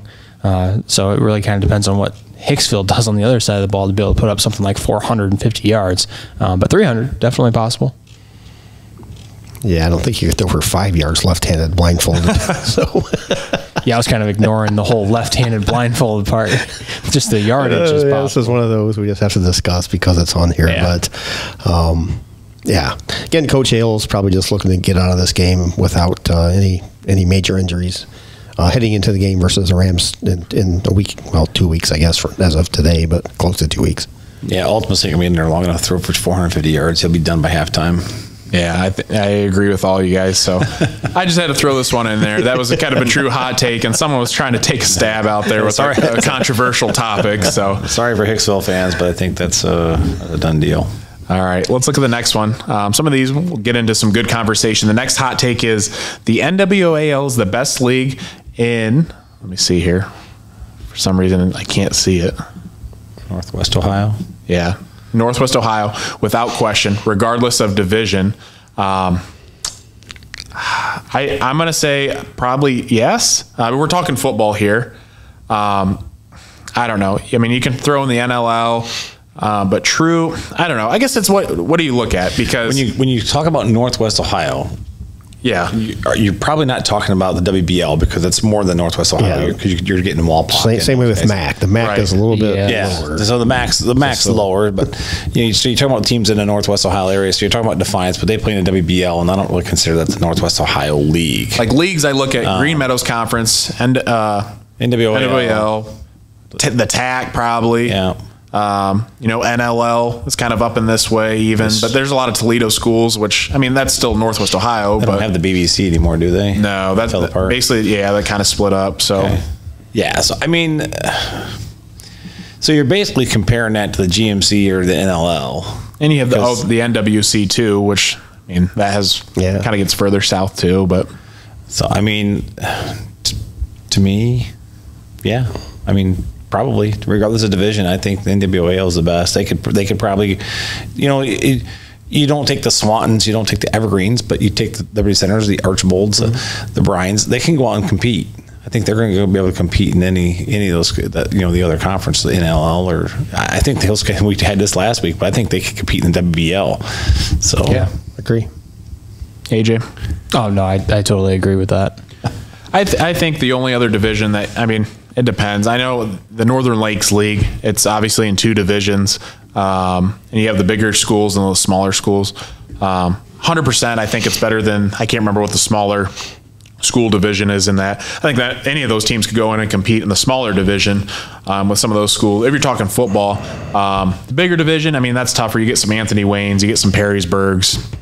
And like the only other conference would be like the NBC, which that's true too. Not really.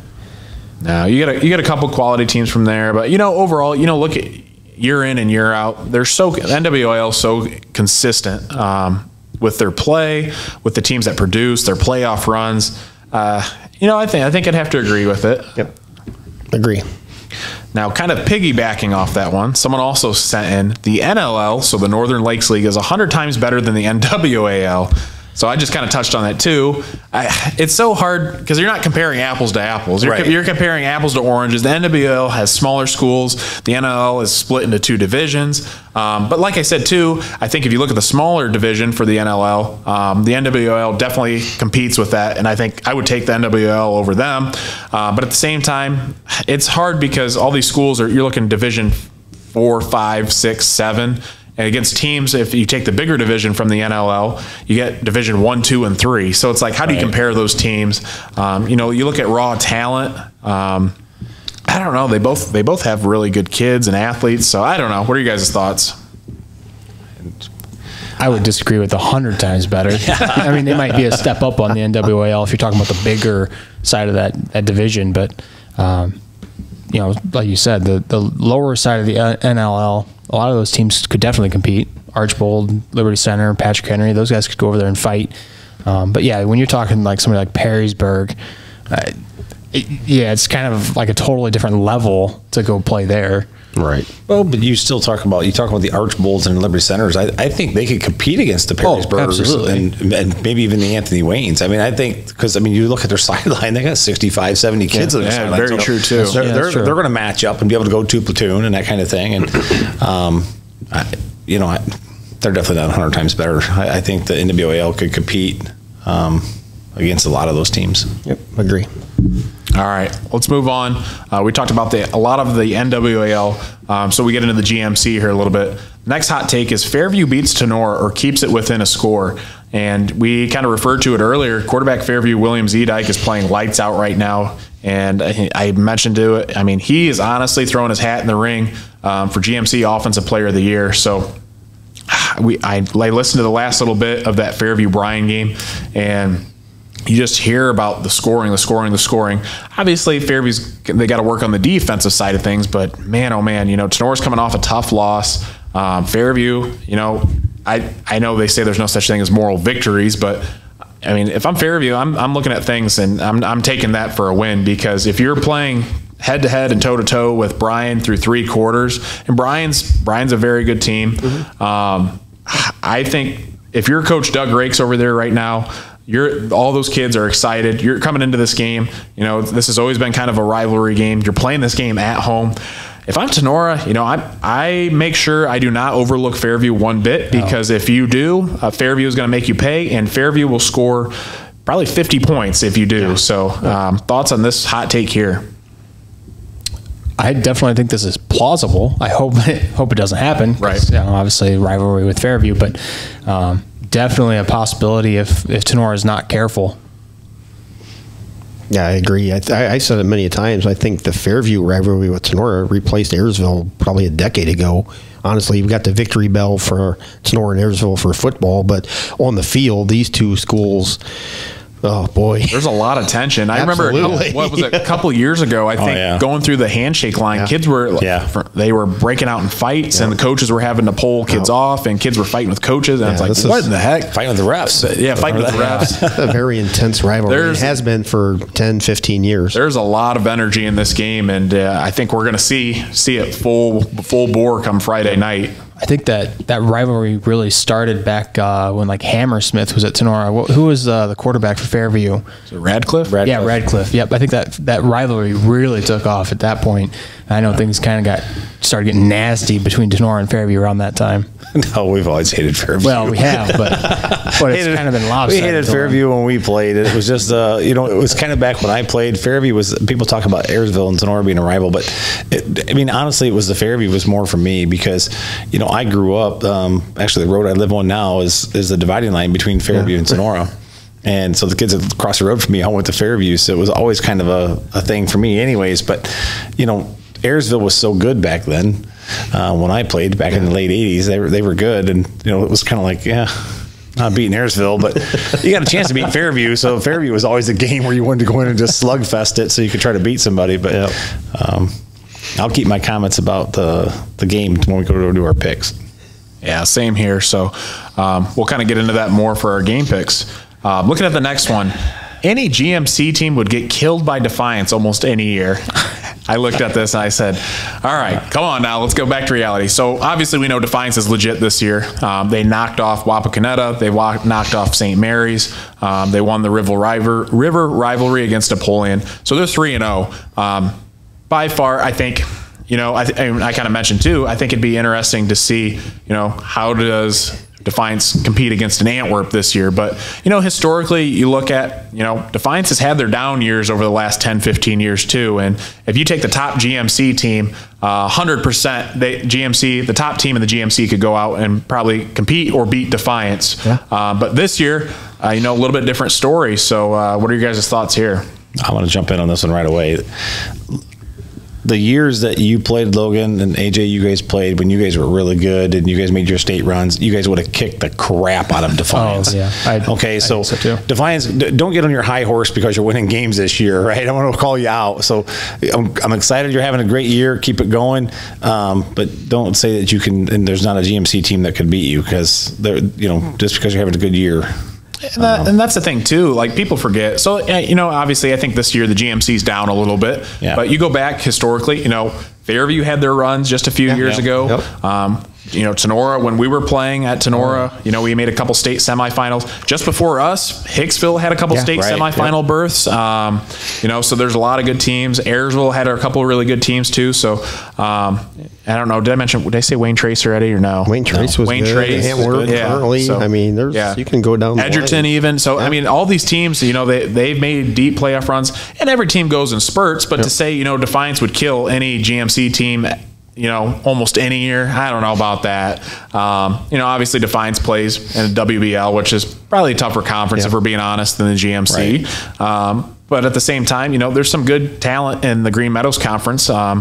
It's just, a lot of times I feel like the GMC tends to be real top heavy. So yeah, the man for this is a classmate of mine, Mr. Steve Olson. If you want to play this on a computer, actually at one time had a software company that would simulate games. Oh, really? You put stats in and you would simulate games. So if Steve has some free time and wants to put in decades of stats for all these schools, and we can do that, Steve. Yeah. The other thing I want to throw out is, we used to play Defiance in junior high, and we killed them just about every year we played them. So, it is what it is.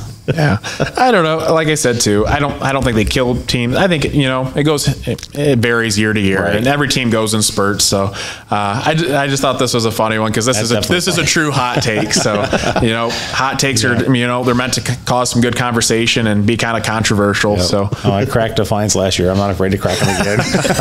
No, but at the end of the day, Defiance is having a very successful year, and we're glad to see it because it's been a long time coming for them. We're probably Coach Cooper's biggest. Trust me, we pulled for him last year, and we want him to do well. So this is all in good fun. Yeah, it really is. Absolutely. All right, you got a few more hot takes here. Looking at the next one, someone sent in all GMC teams have Disney out of conference schedules except Tenora and Fairview. So someone's taking a slash again at the GMC. Tenora, I kind of broke it down here. Tenora's played Liberty Center, Otsego, Archbold. Obviously, that's probably the toughest non-conference out of the Green Meadows Conference, her toughest schedule. You look at Fairview. Fairview's played Wauseon, Delta, Bryan, pretty solid. Hicksville's played Patrick Henry, Swanton, Eden, also pretty solid. And then, things kind of get in the mix. Wayne Trace has played Fort Recovery, Patrick Henry, Crestview. Ayersville's played Delta, Delphus, Jefferson, Bluffton. Paulding's played Swanton, Spencerville, Delphus, Jefferson. Edgerton's played Eden, Hilltop, Montpelier. And Antwerp's played Montpelier, Eden, and Hilltop. And, you kind of look at it, I think that the school that has probably played one of the easier ones, for their talent levels, probably Antwerp, if you look at things on paper.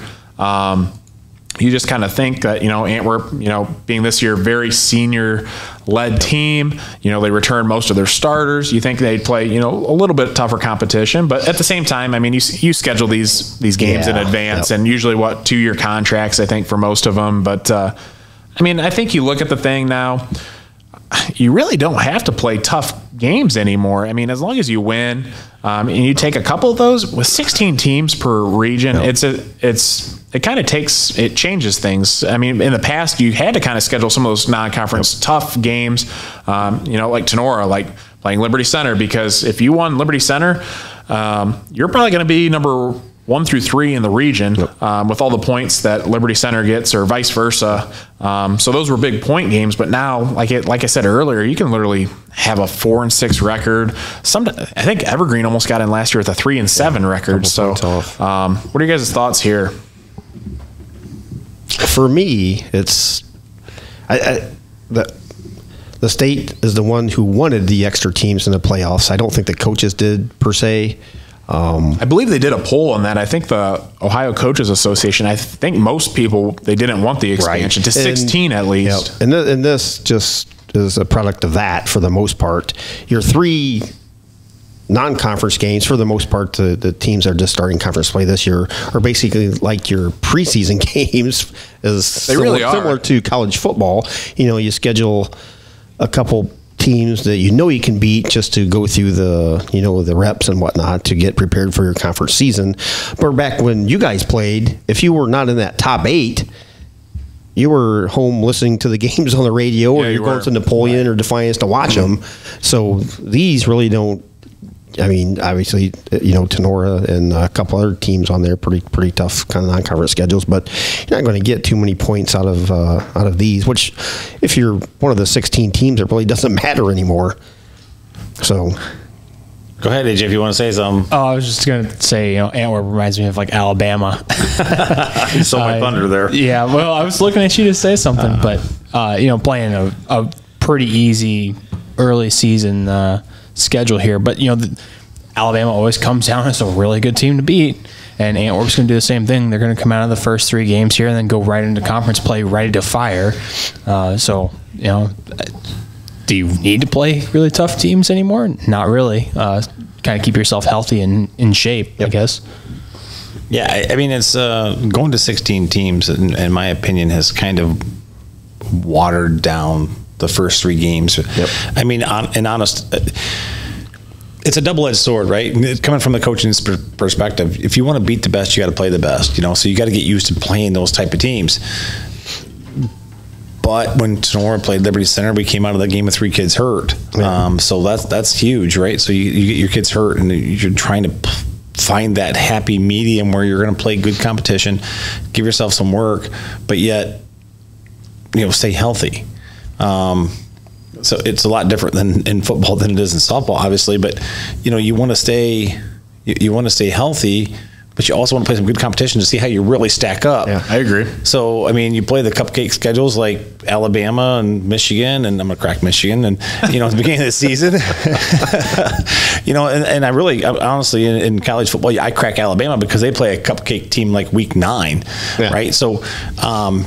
It's basically just like it's like a week off. It's a scrimmage for them, and to me, when you go down the stretch and you're playing the good teams and you're working your way through to the playoffs, going to 16 teams has really just kind of destroyed the first 3 games of the season. In my opinion, if I'm at Sonora, I'm going to get rid of Liberty Center. I'm going to get rid of Archbold, and I'm going to go play, North Central and somebody like that. Why not, right? Yeah, I think it doesn't hurt you. I don't know. I think you got to leave Liberty Center in there. Well, I know, but you know what I'm saying. No, I get what you're saying. Just stay healthy, and you walk out of it. You got 3 wins. You end the season 10-0. Then you see what you do in the playoffs.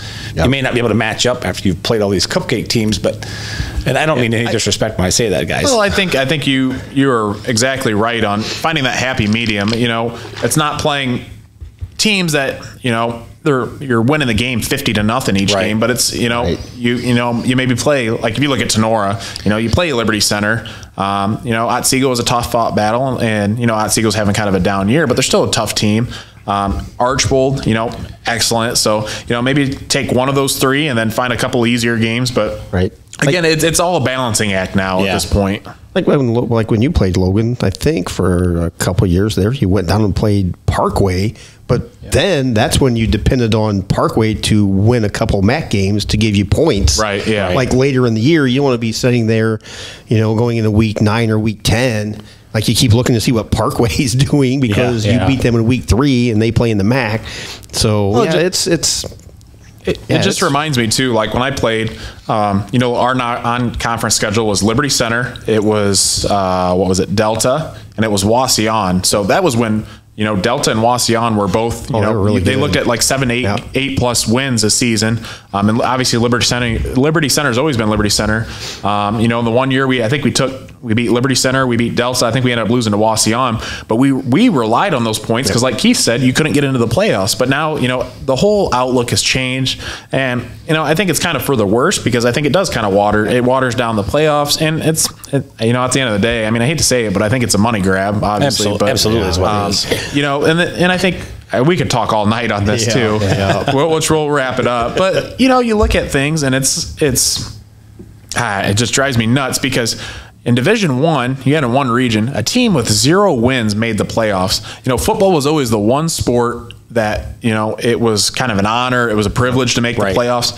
Now you could be the school of the blind, and you could be making the playoffs. Absolutely. So that's the one thing. That's my little spiel on that. But I mean, that's a whole nother. I mean, we could probably do a whole podcast on that. So. Ultimate's playing left-handed and blindfolded still made the playoffs. Right? Yeah. No kidding. So let's go ahead. Let's wrap up the last couple. We'll kind of tie them in together. So Bryan is the most confusing team in the area, and I would have to agree. We kind of talk about inconsistent teams, up and down, all around. You look at Bryan in week 1. They hung with Van Wert through 3 quarters, which we know Van Wert's a very good team. Yep. They were in a shootout with Fairview last week, and they beat Maumee in a close one in week 2. So, who is Bryan, and what are we going to see? Are they going to go into NWO play, and are they going to go out and are they going to knock off a Archbold or a Liberty Center, or are they going to take a win from Wauseon? So what kind of Bryan team are we going to see come NWL play? So what are your guys' thoughts on this one? Mine with Bryan was, I guess, Van Wert, we think is a really good team. I guess we'll wait and see, right? I mean, they had a really good couple games and then kind of faltered last week. I'm not sure what happened there, but, so you're right. Bryan is kind of one of those teams that you're just not sure what you're going to get. And they, like I said, but maybe it's, maybe it's not Bryan. Maybe it's the teams they're playing, True. Looks like Bryan's going to have a lot of 3-hour games for the next 7 weeks. Offense scores a lot of points. Defense gives up just as many. So, Coach Redhead needs to draw up a chalkboard game plan for his defense, I think. AJ? No, I agree. Very confusing right now. Not sure where to place them at. Yeah, and I'm trying to look and see. Let's see. Bryan has Delta. So, Delta's 2-1 going into this game, and I think some things will kind of shake out. If Bryan goes out and they command this game, I think it kind of, solidifies who Bryan's going to be going into conference play. So, again, there's just so many teams in the area that, we don't really know. Are they going to have an excellent season? Are they going to kind of hang on that, sitting at 500, or are they just going to tank? So I think we still have to kind of figure that out with Bryan, but the talent's there for sure. Yep. Guys like Jace Kepler, Sam Harold, a ton of other great athletes. So Bryan, they've got the potential to do big things this season. And then the last hot take, we're going to kind of piggyback off that, is Sam Harold, running back from Bryan, is the best running back in the league. I think that's tough. I mean, I threw in a couple names. These are guys I was looking at. Patrick Henry's, Houston Miranda, Liberty Center. You got the triplets, but 2 of them are running backs, Colton and Trenton Cruz. Then you have Archbold, the 2-headed monster, Lucas Dominic and Jack Hurst. So I don't know. I'll let someone else start this one. That's a tough one. That's a very good question. Boys, it's hard to go wrong with the 2 Cruz brothers at Liberty Center when it comes down to needing 4 yards. That Liberty Center offensive line is going to probably give you those 4 yards and then some. And Lucas Dominic, he's kind of a newer and upcoming running back, but he's starting to prove himself. So, it's hard to say where he falls, and it's hard to say whether Sam Harrell's the best, or he's definitely up there in the top for sure. Top 1, 2, or 3. But yeah, the Cruz brothers are a force to be reckoned with themselves. Not to take anything away from Houston Miranda either. He had a heck of a game this week. He's breakout player of the year. Really. Yeah, he's brought back the running attack at Patrick Henry, and he's been doing a phenomenal job. I think he's probably averaging maybe 120 yards a game with 2 to 3 rushing touchdowns. So it's hard to take that away, but I don't know. I think at the end of the day, if you're looking at this race, I think it's this group here. I think Sam Harrell's got to be number one. Look at his performance last week. He consistently goes out there, and for him, it seems like he's almost 200 plus a game. Geez, last game, what did he have? Five touchdowns or something like that. He was averaging 16.4 yards a carry. And I know that game was a shootout. So, obviously it's kind of an outlier in your averages. But, even last year, he was a dominant back. He's a big back, over 200 pounds. And he means business. So, I don't know. I'd say he's kind of got the edge at this point in the season. Yeah, again, like you guys all said, I would kind of like last week when we had to pick between Nash Meyer and Landon Johnson and it's hard. Ultimus and Brewer. So it's like, if I had those guys on my team, I'd be in good shape. And I was really very impressed with Jack Hurst last week, even more so probably than Lucas Dominic. I thought Jack Hurst did a really good job against Sonora. Obviously, Sam Harrell 260 yards or something like that last week. So, but yeah, I think if I had to pick one, it would probably be Sam Harrell at this point. Yeah, I think it's just hard too. I feel like it's almost Little League Baseball. You want to give them all trophies because they're all quality players, and it's like you can't pick one. But all excellent players, and we'll kind of see how things shake out towards the end of the year. But I don't think you can go wrong with either one. So all great running backs. All right. Well, that concludes our hot takes. Again, that was brought to you by BSN Sports, so we appreciate them. And again, if you got any hot takes or anything you want to submit, go ahead and let us know. So we enjoy talking about those, and always have great talks. So definitely one of our favorite segments. All right, we're going to look at the last segment here before we go to break, and we're looking at Matthew's breakout players for Week 4. So looking at the offensive player of the week, we're looking at Patrick Henry quarterback Nash Meyer, and this is coming from Matthew. Reasoning is Evergreen played exceptionally well against both Elmwood and Rossford, and against Ottawa Hills, they struggled a bit, so I expect Nash Meyer to have a big week all around since I don't believe Evergreen has seen a quarterback near his level this season. Looking at defensive player of the week is Grady Gusweiler, linebacker from Tenora. Reasoning from Matthew is after watching Fairview last week, their offensive line had a really tough time making blocks, and the Bryan linebackers applied pressure, which caused Fairview quarterback William Zedike to scramble. So I expect a big week out of Gusweiler. So two really good, lookouts or breakout players from Matthew. And again, he keeps doing a good job at that and kind of giving us a heads up of who he thinks is going to have a big week this week. So he's had a lot of them right on the head. So very good. And we'll keep those up and this segment going throughout the year. So we appreciate that from Matthew. All right, we're going to go ahead. We're going to take a break to hear from our sponsors, and we'll be back with Week 4 game predictions. Northwest Ohio Basketball hosts premier basketball tournaments for boys in grades 3 to 8 in the area. Upcoming tournaments are right around the corner. Give them a call today at 419-283-5296 or check out their website at nwoball.com. The Thunderdome is your local indoor softball and baseball facility offering private lessons, turf infield, batting cages, and pitching machine rentals, even offering a golf simulator. Located in Archbold, Ohio. Give them a call today at 419-906-3643. Nicely Rentals and Storage is your go-to venue for graduation parties, birthdays, weddings, and more. Also offering vehicle storage, table and chair rentals, and U-Haul equipment. Located in Ayersville, Ohio. Give them a call today at 419-439-6177.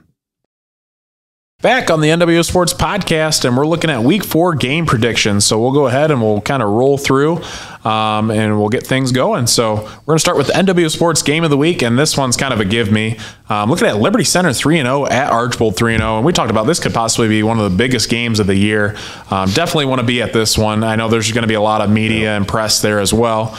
Looking at this game, we've all seen both teams play. Obviously, both teams have played Tenora.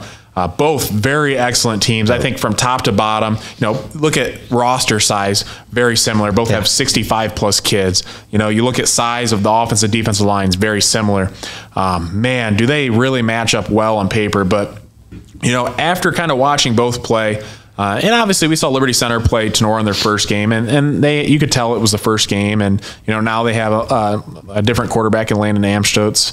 But after watching Archbold, I was impressed. I know Tenora played bad, but you can't take that away from Archbold. Right. They were firing on all cylinders. I just felt like Archbold did not have a weak point. So, this one is a tough one, but, I'm going Archbold and David Dominic on this one. And I think it's a close one for sure. But, being at home too, I really liked what I saw out of the Blue Streaks, and I think they're going to come home with a win this week.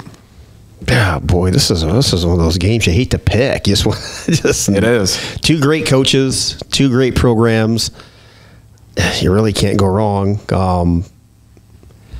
Taking the streaks, but which we talked about last week. I mean, Archibald's won the NWO 3 of the last 4 years, if I remember right. Well, Liberty Center broke that streak last year, did they not? Yeah, I believe so. Because Archbold won, I think, at 19, 20, 21, I want to say. Yeah.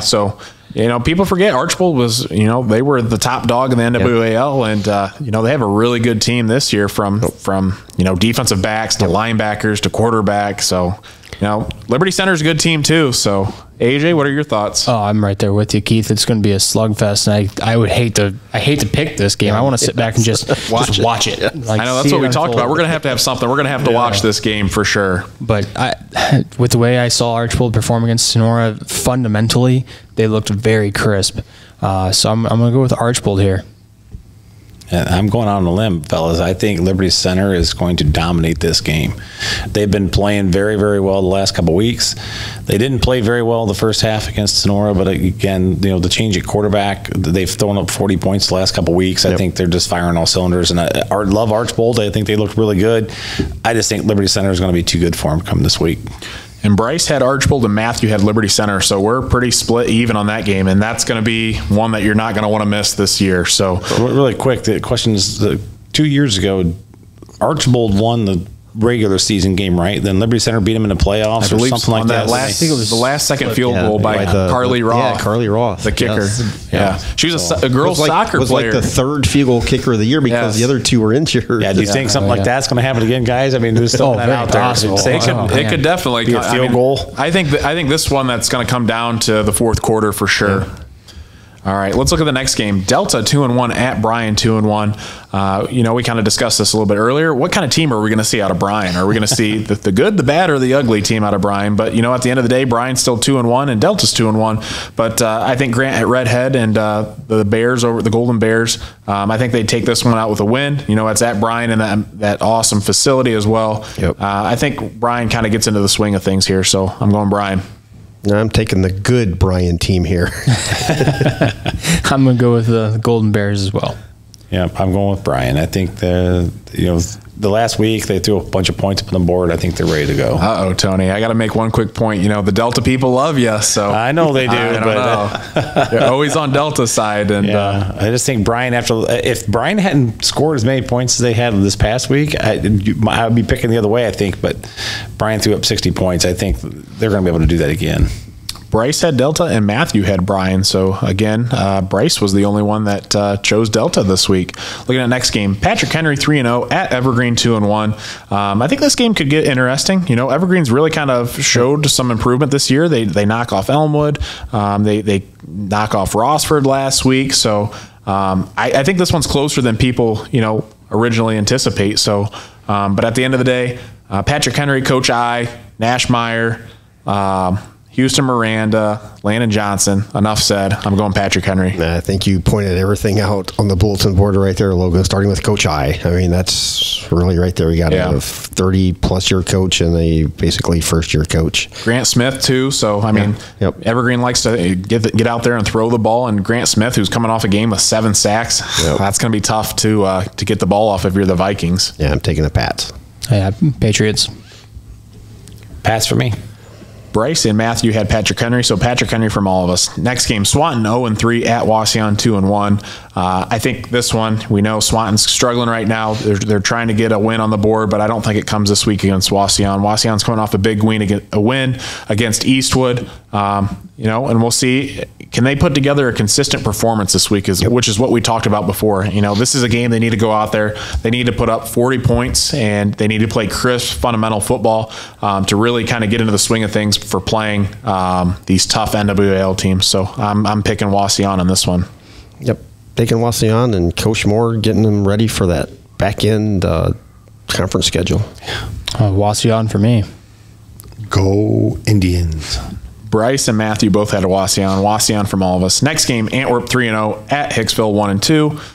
Again, Hicksville showed some improvement this year, but again, at the end of the day, I think Antwerp takes this one. And no, Carson Ultimus does not throw for 450 yards left-handed and blindfolded. So I think this one is set by halftime. Archers. Yeah, I agree with you, Logan. I think it's going to be set by halftime. I'm going with Antwerp here. Archers for me. Bryce and Matthew had Antwerp as well, so Antwerp from all of us. Next game, Ayersville 2-1 at Paulding 2-1. I thought about this one for a minute. Ayersville started off the season with 2 pretty good wins. They dropped one last week, a tough one, a shutout to Bluffton. But Paulding on the flip side, they come out and score 56 points. And like AJ kind of referred to too, we had a common denominator in both playing Delphus Jefferson, and I kind of like the way Paulding, their performance was a little bit better. So yeah, I think this one, I know Paulding's been kind of looked at as like a little brother the last couple of years, but nothing to mess with. But I think Ayersville pulls this out. I think Coach Mickey gets the pilots right, but definitely don't count Paulding out. This is one of those games. Had we picked last week, they'd pick Ayersville. Now the good Paulding is back, and similar to Montpelier last week, this is one of those games for Paulding that could kind of springboard you into a very solid conference record coming up. So, yeah, this one's tough. This kind of I took Paulding. I'm going to go with Paulding. Like you said, we talked about the common denominator with Delphus Jefferson. But also Paulding being at home, it kind of gives them a little bit of an edge there. So I'm going with Paulding. I took the pilots for the exact same reason Keith said. I just think it's time for them to step up and springboard into that conference play and get moving. And I think this is going to be a good one for Ayersville. So I picked the pilots. And Bryce had Ayersville and Matthew had Paulding, so we're pretty split on that game. So that will be an excellent game to watch as well. Next game, Wayne Trace 1-2 at Edgerton 1-2. Both teams coming off tough losses the week before. Edgerton lost to Montpelier in overtime. Wayne Trace lost to rival Crestview by 1. Man, I think this is another kind of toss-up too. You look at things, but I think, I don't know. I really didn't have a really good reason for who I went with this one. I just kind of went on instinct, but I'm going the Raiders and Wayne Trace on this one. Yeah, this is one of those games I pointed out. If you're Coach holding the Raiders last week, you needed to win that game versus Crestview to start your GMT season with a game like this. It's a 50-50, and my quarter came up Wayne Trace. I'm going to go with Wayne Trace. I went against the group here. I went Edgerton. Edgerton's at home, playing down in the valley. Oh, that's great. It's going to be a cool night. It's going to be nice. Probably going to have some fog down in that valley, I'm guessing. But I'm taking Edgerton. That's Tony's strategy. He likes to go the odd man out to try to make up some games. Got to game something somewhere. Right. Bryce had Wayne Trace and Matthew had Wayne Trace. So Tony was the only one that went Edgerton. Looking at the next game, Tenora 1-2 at Fairview 0-3. And obviously this was one of the hot takes. We've talked about it again. This one is going to be, I think, a lot closer than what people think. Yeah. Coach Rakes is going to have the boys over there at Fairview hyped up. That's over at the Apache's place. I honestly think this game is within probably 2 scores. But at the end of the day, I'm going the Rams. I think they bounce back and they get a big win here in this rivalry of the Green Meadows Conference. Yeah, Fairview's had 2 back-to-back close games versus Delta. Then last week versus Bryan, they actually had the lead heading, late third quarter. They had the lead. Taking the Rams, but if Fairview came on top, I would not be surprised one bit. Yeah, it's really going to depend on which Tenora team we see also. And, I really hope that we get to see the better of the Tenora Rams because I think they have potential this year. So I'm going to go with Tenora. Well, I mean, this is one of those games where you can do anything with it, and I'm going to call out some of those Tenora players. Gus Weiler and Radzik and those guys. If they get Geisinger back and they get Helmke back and they get Askins back and they could make a good play, but those guys are going to have to step up front and put Zedike on the run. If they get Zedike on the run, Tenora wins this game hands down. But those boys are going to have to step up front and play like they did against LCC last year and get Zedike on the run. Yep. If that happens, Tenora wins this game handily. If they don't, you might see Tenora fall behind in this game. Bryce and Matthew both had Tenora, so Tenora from all of us. Next game, Sand Creek, Michigan, 1-1 at Eden, 2-1. Again, we kind of talked to two. You look at Ohio football, you look at Michigan football. I think, Ohio football's got the edge overall. Don't know too much on Sand Creek, Michigan, but really like the way Eden's coming out and playing lately. Antwerp has a lot of respect for Eden, and that goes to say a lot. But I'm taking Kyler Sapp, Bob Olwin, and the Bombers in this one. Bombers here. I take it Eden. Sorry about that. Yawn. Past my bedtime, fellas. Bryce and Matthew both had Eden as well. So looking at the next game, North Central 2-1 at Hilltop 0-3. I actually didn't realize that, this is a pretty, this is kind of a rivalry. I've heard from some people and these get pretty intense. They're only like 10, 15 minutes away. This is another big rivalry in the area, but North Central's got a lot of talent. They're doing some good things there at Pioneer, so I'm going North Central. North Central Eagles. And North Central. Go Eagles. Bryce and Matthew both had North Central as well. Next game, Cardinal Stritch at 1-2 at Montpelier 2-1. And we talked about it. Coach Robinson, huge win in the Locomotives against Edgerton last week. I really like the momentum they've got going for them right now, so I'm going Montpelier. Yes, Montpelier. I think Montpelier's got some steam building in that Locomotive, so I'm going to go with Montpelier. Go Locos. Bryce and Matthew both had Montpelier as well. Next game, Van Wert 2-1 at Defiance 3-0. This one should also be a really good game. Yeah. I think the question is going to be, can Van Wert bounce back after a tough loss to Salina? Defiance has all the momentum rolling in the world. The only thing is, their star running back Brogan Castillo's out, but I think Brez Zipfel and Anthony Wilder really step up, and that defense is handled well by Garrett Rodenberger and the crew. So I'm going Defiance in this one.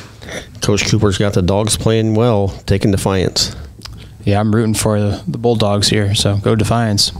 Yep. Defiance for me, even though I think that Brogan Castillo thing could be a factor, but I'm going with Defiance. And Bryce had Van Wert, and Matthew had Defiance, so Bryce was the only one that went against the grain with Van Wert. Next game, Ottawa Glandorf 0-3 at Elida 3-0. OG started off the season pretty rough, but Elida, they've rattled off 3 wins in a row, so I'm going Elida on this one. Elida. I'll take Elida. Elida for me. Bryce and Matthew both had Elida as well. Looking at the next game, Anthony Wayne 2-1 at Napoleon 0-3. I think, Napoleon's had some tough luck here, but, it's not going to get any easier with Anthony Wayne coming to town, and I'm taking Anthony Wayne. Anthony Wayne. Yeah, I'm going to go with Anthony Wayne. I think they're a powerhouse football team, and I think they're going to stomp on Napoleon a bit. That's the general for me. Bryce and Matthew both had Anthony Wayne. Last 11-man game, Spencerville 2-1 at Columbus Grove 1-2. I think this one could be interesting, but I think Coach Schaefer gets the guys over at Columbus Grove right. Columbus Grove is a tough place to win at, so I'm going Columbus Grove on this one. Columbus Grove. Columbus Grove. I went Grove, but boy, I always get ready to type Spencerville in there, so don't let me down, fellas. All right, couple of 8-man games. St. Mary Central Catholic 0-2 at Stryker 1-1. I think Stryker bounces back this week. I'm going Stryker. Stryker. Go Panthers. Bryce and Matthew both had Stryker as well. So last game here, Danbury 0-1 at Holgate 2-0. Holgate, they're playing on fire right now, and I don't think there's any stopping that. So I'm going the Holgate Tigers. Yeah, when you got Xavier McCord, that's all you need. Holgate. Holgate. Holgate for me. And Bryce and Matthew both had Holgate as well. So that concludes our Week 4 game predictions. Guys, closing thoughts. It's going to be an interesting start to the conference. I mean, there's a lot of good games out there at Liberty Center Liberty Center and Archbold, Defiance and Van Wert, Sonora and Fairview is going to be a good one. I mean, just you can name them all the way up and down the border. So it'd be interesting to see what happens. I mean, that's why you line them up every Friday night and play. So. Yep. Yeah, just warm this weekend. It's going to be quite the drastic change from today and tomorrow till Friday being. I'm excited. It's true football weather. Yeah. 70 degrees. I'll take that in a heartbeat. So yeah, well, that's the high for the day. So by game time, you're looking at 60s. We'll be inside, not on the top of the roof. Yeah, sun's starting to go down a little bit earlier. Weather, temperature, well, we hope will come down a little bit Friday. Fall is in the air. I'm excited. We won't be on the roof. We won't be staring into the sun. We'll be baked in the press box. Yeah, it's great. A lot of good games on the slate, so obviously get out there and watch them. Conference season is starting, so it's make or break for a lot of seasons if they want to win a conference title, and a lot of teams need these wins. Obviously, like we said, it's not as crucial for playoffs, but still a lot of them matter, and there's a lot of computer points on the board to be won this week, so we'll kind of see how things shake out. So, well, we would like to thank all of our sponsors: 3-Chord, BSN Sports, Bat & Stevens Body Shop, Tenora Rams Live, Jimenez Basketball Academy, Fairchild Family Chiropractic, NWO Basketball, The Drop Zone Pizzeria, Crystal Vasquez of Amerimaid Realty, Optimal Performance Fitness, Nicely Storage and Rentals, and the Thunderdome. We'd also like to give a special thanks to AJ over here for allowing us to use his amazing new facility over here at Fairchild Family Chiropractic. So we appreciate him and, making the little switch and transition on the fly. So be sure to check out Fairchild Family Chiropractic. Stay tuned for the next NWO Sports Podcast in the near future, and thanks for watching.